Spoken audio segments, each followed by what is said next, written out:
Marzo, ¿tenemos algo?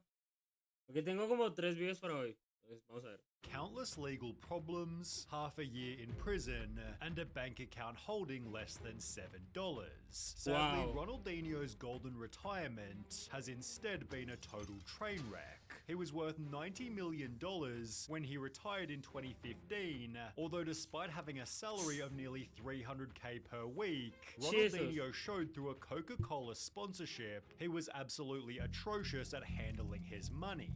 Coke paid him $750K per year under one condition, that whilst in public he'd only drink their beverage. Well, just a couple of months after signing the deal, Ronaldinho instead promoted Coke's biggest competitor. The Coca-Cola ambassador shot himself in the foot when he rocked up to a press conference sipping on a can of Pepsi. As a result, Coke dropped him and stated the sponsorship had become embarrassing, assisted by Ronaldinho's poor performances on the pitch, as he'd become more interested in throwing wild parties. In one example, he was scheduled to play against Man United, but instead the night before, partied in a bar until 3 AM.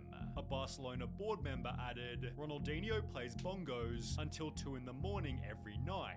Everyone knows we have a discipline problem. Ronaldinho's getting older, partying all the time. How do we stop it? Well, stopping Ronaldinho's partying was basically impossible, as he even negotiated a nightclub clause into one of his contracts, allowing him to party at least 2 nights per week. Incredibly, he wound up breaking the contract, as 2 nights of partying simply wasn't enough, justifying his actions by stating, a football player has to have a normal life, as a person and as a sportsman.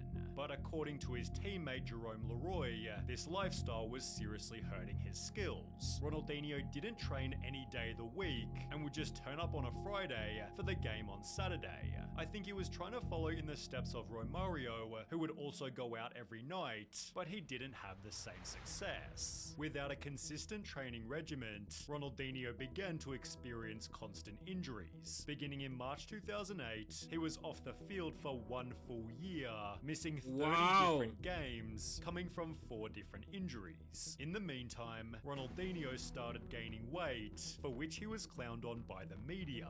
One article wrote, over the past year, Ronaldinho hasn't looked like the player who led Barcelona to 2 straight league titles. Another article mentioned the former best player in the universe has already become an increasingly distant memory for the Brazilian national team, and true or not, gets frequently described as past it without much debate. In 2002, Ronaldinho helped carry Brazil to a World Cup win, but by 2010, he wasn't even chosen to play on the team at all. Understandably, Ronaldinho wasn't happy, believing he was now better than ever, stating, I'm back now to how I was. In fact, I think I'm even stronger now. Everything seems easier now. I want to play in a further 2 World Cups. His harsh World Cup rejection forced Ronaldinho to get back into shape. A forum post from 2012 titled, Ronaldinho goes back to 2004/05 weight, explained apparently he's now gone back to his ideal weight of 80 kilos. On top of this, a Goal.com article proclaimed, Ronaldinho is officially back among the world's best, although as you might expect, this didn't last long.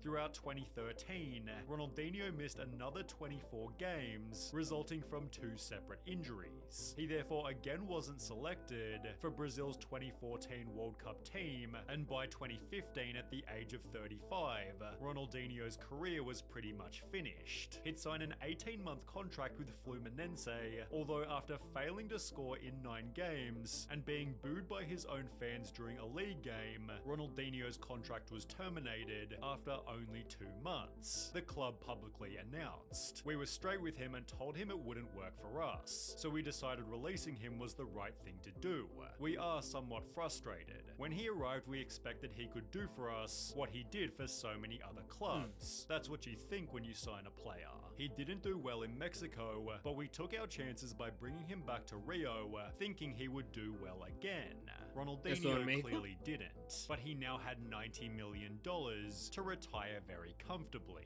He'd hire his brother Roberto to be his manager, who confirmed Ronaldinho's retirement, stating, "He has stopped, it is ended. Let's do something pretty big and nice," after the Russia World Cup, where Ronaldinho was spotted looking extremely happy. Behind the scenes, however, his life had already begun to fall apart. Ronaldinho used his earnings to purchase 57 properties, one of which being a lake house in the riverside city of Porto Alegre. From the house, he built a wharf and dock without realizing it was totally illegal.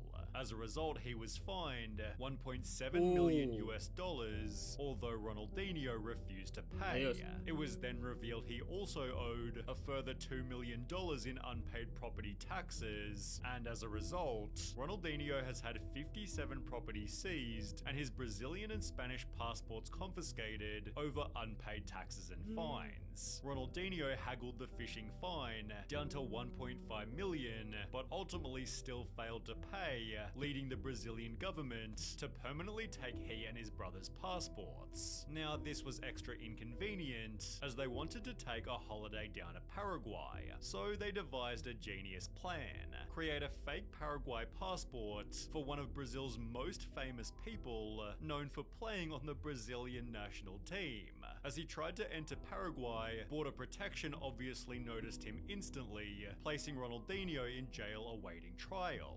Imagine not only being one of the most famous footballers in the world, but also one of the most unique looking ones, and trying to use a fake passport in South America. Bravo Ronnie, but wait, it still gets dumber. It is unclear why the former footballer entered Paraguay using the passport, considering Brazilians can enter the neighboring country using their national ID card. Basically, Ronaldinho could have gone to Paraguay without using a passport at all. To add a cherry on top of the cake, Ronaldinho claimed he didn't know the passport was fake and believed he had been Nah, parce, no. O sea, creo que hay diferentes tipos de formas de detectar como un pasaporte es falso. Y mucha gente se puede dar cuenta. Y más si vas para un aeropuerto o algún lugar, no te dicen, hey, pasaporte. Y si no lo tienes y tienen las comparaciones. Ronaldinho claimed he didn't know the passport was fake and believed he had been given his Paraguayan passport as a gift, assuming it was an honorary type document of no real value, and gave it to an official without thinking when he reached Paraguay, because it was the first thing he got out of his bag. He was therefore even roasted by his own lawyer. Ronaldinho wasn't aware that he was committing a crime because he didn't know they were fake documents. He's stupid, but the court didn't buy it for a second, and Ronaldinho was jailed for almost half a year. Whilst inside, the prison hosted a futsal tournament, leading teams across the prison to row with one another, over which would have Ronaldinho on their team. He'd win the final game by scoring 11 goals, eventually leading a judge to conclude there is no indication that he has any personal characteristics or criminal behavior that would put society at risk, and Ronaldinho was therefore released from prison with a $200,000 fine. However, he had no hope of paying this. In fact, the reason he and his brother initially had their passports seized was because an investigation into their bank accounts revealed a balance of just 24.63 Brazilian real, or $6.59. Ronaldinho's plan to rebuild his life was to launch a cryptocurrency, releasing the Ronaldinho Soccer Coin project, which gained just 61 Instagram followers. With his own coin failing, Ronaldinho instead promoted other shady crypto projects, always being met with understandable critique. Is this a translation for "you are bankrupt again"? In case you forgot, here are all the crypto projects you pump and dumped over the years, only leading to even more problems. Ronaldinho denies part in alleged 61 million crypto scam at congressional hearing. His likeness had been used to promote a cryptocurrency which promised a return of 2% per day. After the crypto inevitably turned out to be a scam, Ronaldinho was brought before the government, although he claimed he was never partnered with the company and it used his name and image without his authorization, arguing he was also a victim of the purported scheme. But Ronaldinho took this photo specifically for the company and also had a history of involvement in these kinds of shady projects. case. Additionally, Ronaldinho had failed to appear before 2 previous hearings related to the inquiry. He said weather conditions meant he was not able to attend. His involvement is up for interpretation, but it seems he was sufficiently rattled as he'd pivot to promoting traditional products where he'd only experience even more issues. Ronaldinho posted to his Instagram, "This is a sad time for anyone who likes Brazilian soccer. It's hard to find the energy to watch the games. This is perhaps one of the worst teams in recent years. It has no respectable leaders, just average players for the most part. I've never seen a situation as bad as this. I repeat, our performance has been one of the worst things I have ever seen. It's a disgrace." The post was shared to Reddit and people weren't happy.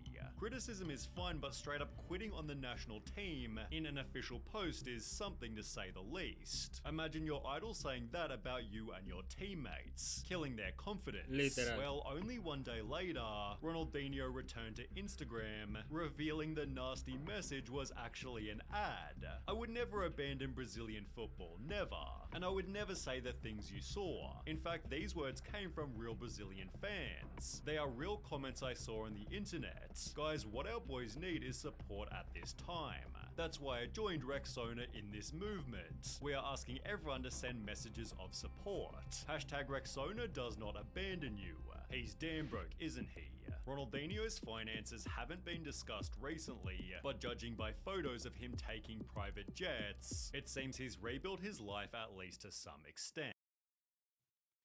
O sea, logré ver como los momentos antes de que Ronaldinho se retirara y todo. Pero no lo seguí a tan punto de ver como que le pasaba por Instagram. Nunca supe lo de las cripto que él se metió en esos temas. Pero duele saber que gente en algún momento que fue importante para muchas personas, algo así como un ídolo o algo, pasen por esas situaciones. Duele ver es por la fama de tener como que más dinero y más atención a cada rato, simplemente no lo logran. ¿Y qué hacen? Bro, por ejemplo, el caso es la cuenta de Instagram que él intentó y no tuvo mucho soporte. Bro, o sea, si no es por un camino en específico, ya puede ser por lo de las criptos, por lo de crear un equipo de fútbol, por no sé qué más, hasta una liga, creo que por ahí han dicho. Simplemente dejar así las cosas y dejar que con el tiempo pues las cosas pasen. Consiguió hasta una asociación correctora para dar ese comentario al final de disculpas, pero o sea, no te sirvió nada al final. Entonces yo creo que es más que todo el desespero por lograr tener atención. Y eso es algo que a mucha gente le está fallando. Y es que son capaces de hacer cualquier cosa por tener fama, la verdad. Y eso no es lo ideal, la verdad.